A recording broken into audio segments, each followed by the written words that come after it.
पोहोचले जाईल की जेणेकरून बऱ्याचशा कमिट्या होत्या आणि त्यामध्ये आमचं पोहोचले जाता लिहायला हा वेळ जात होता. मग कोणत्या कमिटी होत्या थोडक्यात सांगतो मी. माता पालक, शिक्षक पालक, तक्रार समिती, शालेय पोषण आहार समिती, पुन्हा अशा बऱ्याचशा समित्या होत्या आणि त्या सगळ्या काय केल्या विसर्जित केल्या आणि नुसत्या फक्त 4 ठेवा आणि त्या पद्धतीने आम्ही सगळं नियोजन केलेलं आहे.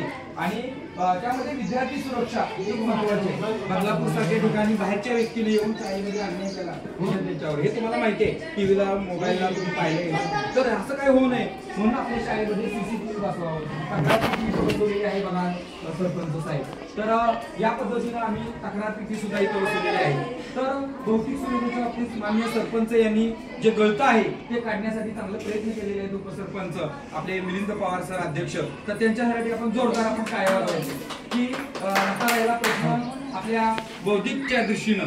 तर आता सर मला असं म्हणायचं आहे की विद्यार्थ्यांची गैरहजेरी खूप आहे. आता काय मुलं आता शाळा महिन्यात होईल, आता ही काही 12 सर, तर महिन्यात किती पोरं शाळेत यावी? 4 ते 5 दिवस आले म्हणजे महिना मुलं गैरहजर आहेत. मग हे बरोबर नाही. विद्यार्थ्यांच्या पालकांना जर असं काय बोलायला गेलं तर ते आमच्यावर येतात की आमच्या मुलांना मारायचं नाही, एकुलतं एक पोरग आहे. अशी जी कच्ची तुम्हाला जी मुलं दिसले असे पालक स्वतः अध्यक्षांनी पाहिलेले, अध्यक्षांच्या समोर पालक ते होते. याच आमच्या सगळ्या शिक्षकांनी मी स्वतः तो प्रयोग केला माझ्या वर्गावर. आपण इकडून सोडून द्यायचं असते.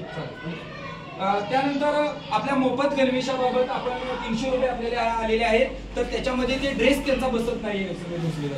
तर आतापर्यंत आपण काय करत होतो 100-150 रुपये महिलांना माहिती आहे तर ते भरत होतो. परंतु आपण त्यांच्याशी बोलून तुम्ही ज्या पद्धतीने म्हणाला हा ड्रेस ते 300च बसला तर तो ड्रेस द्यायची व्यवस्था करू.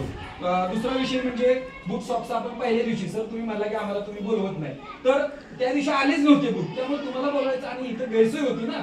जर तुम्ही आला आणि इथं जर स्वच्छता दिसली तर आम्हाला ती कमीपणाची बाब आहे. प्रथम आम्ही तिथं